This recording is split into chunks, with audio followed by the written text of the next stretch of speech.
I remember one time a defensive lineman rushed against him, and George said, "Did you see that?"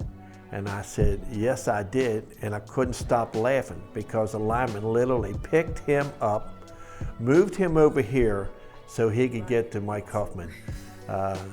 George knows who I'm talking about. Everybody that's in that room that knows who number 35 is for the Dolphin Tavern knows who I'm talking about. George Stone, left guard, Hannigan's Outlaws. Rockhead, yeah. Next to Chip, he was probably the best lineman we had. So I'm glad he made the Hall of Fame. He was a lot like Janier, talked about how good he was, but really wasn't that good, but good guy. I was the left guard and he was the left tackle in high school.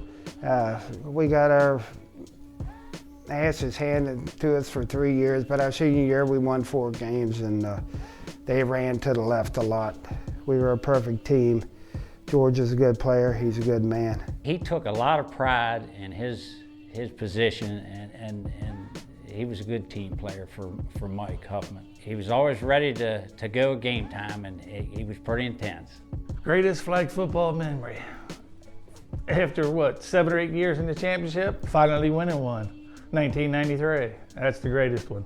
Did anything and everything he had to do to protect Mike, which means he had to keep everybody away from the pocket because Mike never moved. Hey, I didn't move a whole lot when I was quarterbacking, so Georgie knew where I was going to be, and the linemen did too.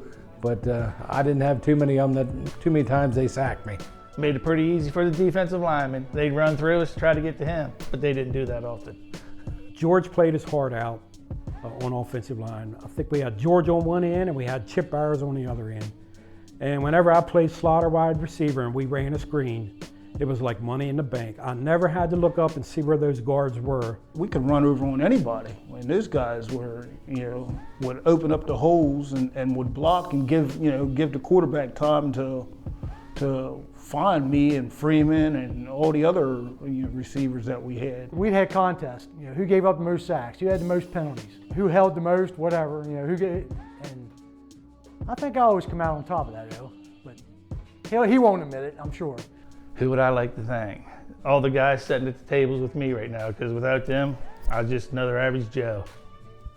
They made it fun, had a lot of good memories, and a lot of things we probably shouldn't have done. Another thing good about the league is the friendships. No matter who you play, what team, you hated them guys on the field, but the friendships. You see these guys everywhere, you still talking football, and I haven't played for a long time. I will say the one thing, the worst thing about this league, you all have to get old. You have to walk away. That sucks.